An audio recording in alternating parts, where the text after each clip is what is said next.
Welcome to Manage to Engage, the podcast from clearandopen.com, dedicated to the evolution of you because businesses grow when people do.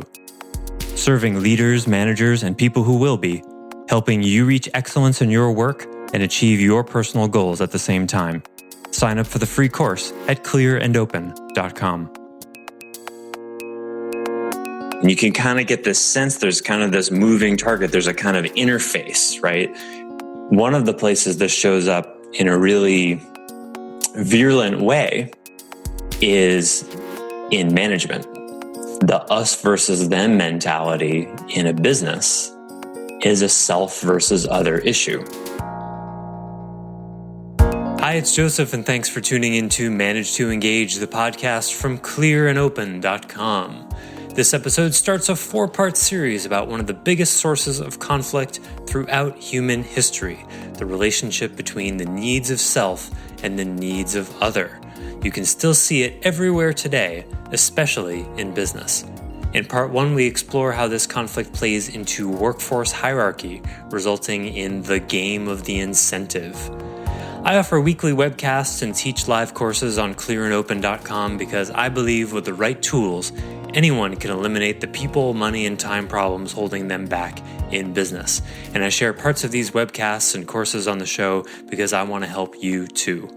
If you're enjoying the show and learning from it, I'd love your feedback. If you're listening to the show on an Apple device, all you have to do is open the podcast app, click the podcast cover artwork, and click the link to leave a rating and review for the show. Thanks so much for listening. Now, let's dive in.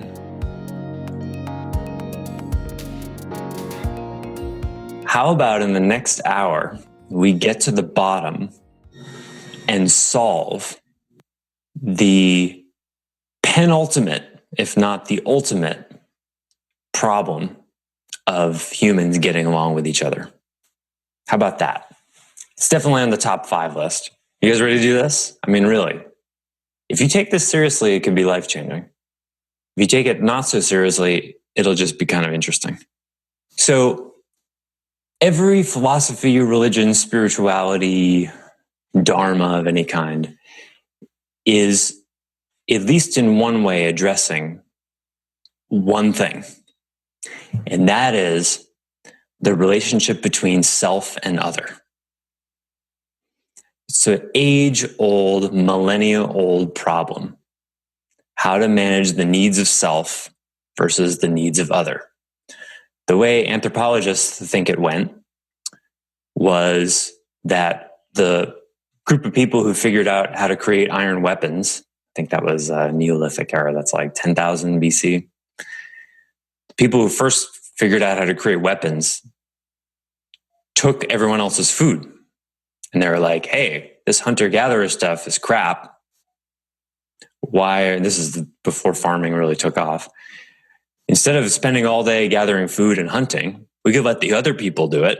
And then when they get back to their camp, we'll just use our weapons and take their stuff.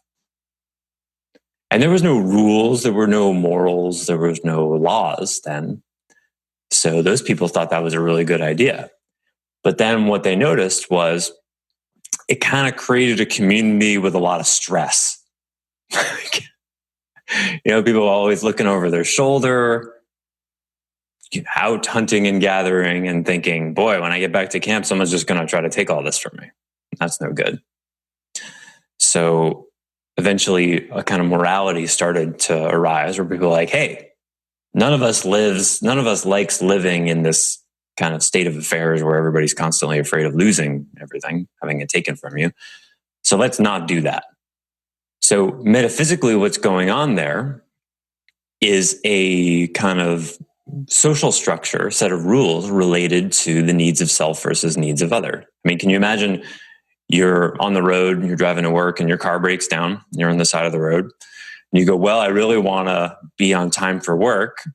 I guess I'll flag someone down and carjack them so I can take their car and get to work on time. Then we think like immediately like, no, I wouldn't do that. But why not? Why wouldn't you do that? Because it's against the law? Why really, like where in you would you decide not to do that? Somewhere in there, you're making a decision that your needs of self are not so important that you're willing to steal someone's car. And terrific. That's good. That's the modern equivalent of the Neolithic era stuff I'm talking about. We don't do that. Of course, well, some people might, but they probably wouldn't steal a car just to get to work on time. I've never heard of that. But to go have fun for a few hours, for some people, that's more important. So everywhere you look, you can see this needs of self versus needs of other issue. Ongoing debate of the Israel versus Palestine, immigration, gun control, abortion, right? In that realm, it's the need a woman might have to control her body versus the need other people have for women to follow their rules. And you can kind of get this sense there's kind of this moving target. There's a kind of interface, right? There's an interface. We're always interfaced with other people.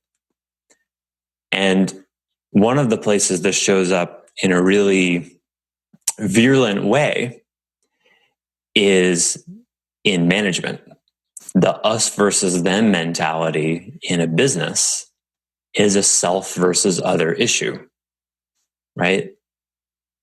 It's a self versus other issue, right? Because the archetypal conundrum is that the owner of the business, and maybe sometimes the leadership team, if there is one, they tend to care more than everyone else.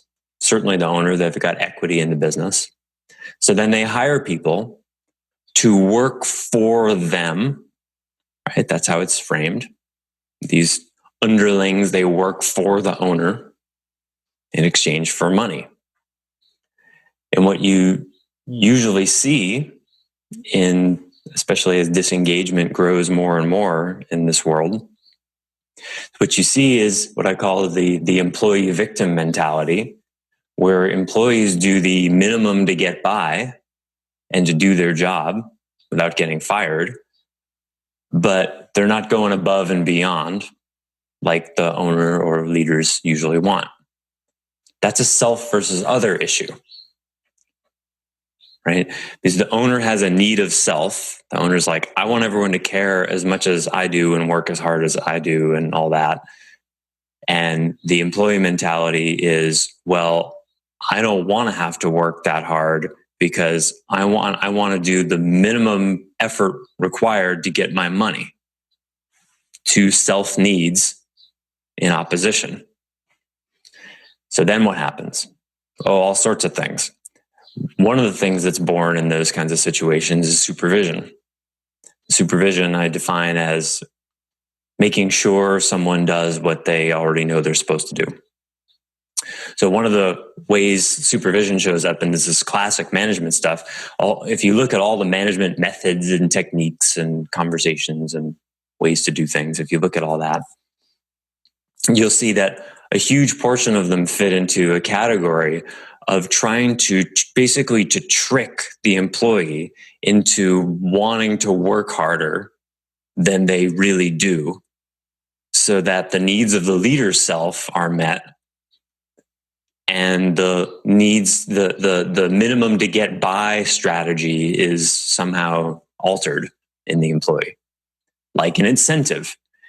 Right? Okay, well, this is your base salary, right? But if you perform X, Y, and Z goals, if you meet those goals, then I'll give you this much more money. And the employee goes, oh, well, that's a reason to do more than just the minimum to get by. Okay, I'll do that. And there are thousands of these kinds of things. All of them fall short because they're limited. Is the employee motivated by money? I've had this conversation with lots of people. Those kinds of financial incentives work really well typically with salespeople who are very often motivated by money. But I can't wish I had a couple $100 for every conversation I had where someone was like, I'm trying to motivate people with money and they just don't care. It's like they're already paid enough and they don't want to excel to get the more money. It doesn't work with everyone. like, oh, didn't get the bonus this week. Oh, well, at least I'm still comfortable, right? It doesn't matter. So I'm like, okay, well, how are we going to incentivize these people? Well, if we reach a certain goal, we'll have a big party and the food will be great. And that excites a group of people who are kind of social and like parties. Or if you meet these goals, you'll get a promotion and you'll be in a different part of the org chart and you'll have more responsibility. I mean, more power, and it'll be great. And you'll have this resume item. Oh, okay. But that doesn't appeal to everybody. So you see this game, the manager is in this kind of game of like, okay, how do I figure out how to get this person to care as much as I do? And if you're not at the top of the organization, probably your manager is doing the same thing with you. Because certainly you're probably more engaged than the people below you. But ask your manager if you're as engaged in your job as they want you to be, where that gap is, right? All the way on up the line. So what I'm going to propose today is that while it's understandable that this kind of game, this incentivization game is being played, it's all inside a kind of context of supervision. And it's all inside of accepting the self versus other problem as being irresolvable, right? And if you look, again, apparently it's impossible for me to talk about business without talking about spirituality. I keep trying, but it just seems to be impossible. So, but at least I can be vague enough to be inoffensive. So if you look at any, look at Judeo-Christian religions and Islam as well, which why it's not considered a Judeo-Christian religion doesn't really make any sense. But the way the story goes is that there are three Abrahamic religions. Abraham had three sons, I think is the way the story goes. And from Abraham came Islam, Christianity, and Judaism. And if you really look at Islam, it's not much different from Judaism and Christianity. So if you look at all the Abrahamic religions, which represent 2.5 billion people in this world, basically their orientation is you're too selfish. Serve other people. Serve other people. In Islam, they're really focused on pride. Islam literally means surrender. A little bit of religious trivia there. So they have a kind of more universal sort of surrender kind of vibe. In Christianity, the vibe is more like loving thy neighbor. It's a little more personal service to others, and the idea in many forms of Christianity is if you're a good person, which includes like generous and altruistic, and you serve other people, well, then you'll get to heaven. That's your reward. That's the incentive plan. I mean, imagine if you had that in your business. Hey, do a good job here, eternal bliss when you die. So that would be something. And then if that didn't work, you could bring in a hell thing. If you don't perform, you'll not only get fired, but eternal damnation. So if the heaven wasn't enough for you, there's also the hell thing. So most of the ways religion and spirituality, the bigger ones, the well-known ones, they're all about serving other. But there's also, and with the idea is depending on the language, get out of your ego in Buddhism, stop thinking about yourself so much. Serving other people, it'll sort of come back around to you, which is very popular in Christianity. In Islam, it's more about surrendering the self to God, to Allah, and making room for it. But there's also religions and spiritualities and paradigms that look at it a different way, that they're more self-interested. Less popular nowadays, but Nietzsche wrote a lot about this kind of stuff. He was a very self-empowered kind of guy. And in the last century, we have Ayn Rand, who is probably the greatest champion for self in the history of philosophy, in objectivism. And basically the idea in the self-oriented religions and spiritualities and orientations, they tend to be more personal power type stuff. Tony Robbins is a self-oriented kind of, grow the power of the self kind of thing. Neurolinguistic programming, NLP, Scientology is a very self-oriented kind of thing. But the idea in all those realms is if you're focusing on a healthy self and you're empowering yourself, it's going to be a cup runneth over dynamic, and you'll be able to serve those around you. As you learn every time you get on a plane, you put your oxygen mask on first before helping those around you. And everybody can relate to that truth, right? Yeah, I don't want to be passing out while I'm trying to get my oxygen mask on my 5-year-old sitting next to me, right? Because you take care of yourself first, then you can take care of other people.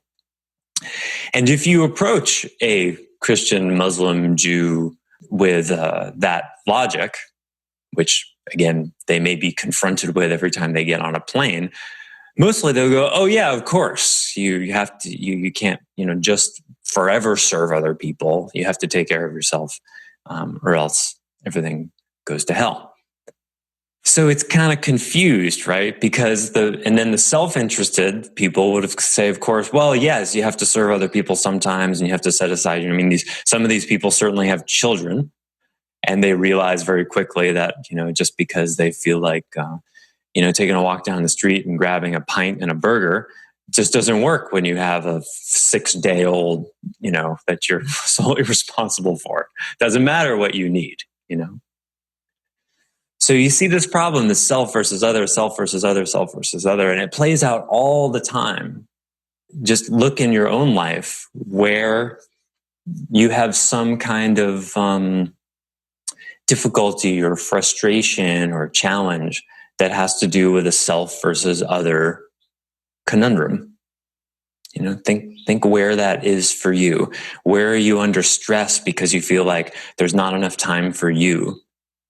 You're not able to do the X, Y, and Z activities that you used to do. Where is that for you? Or where is a manager wanting you more engaged at work and you feel like you're doing your best already?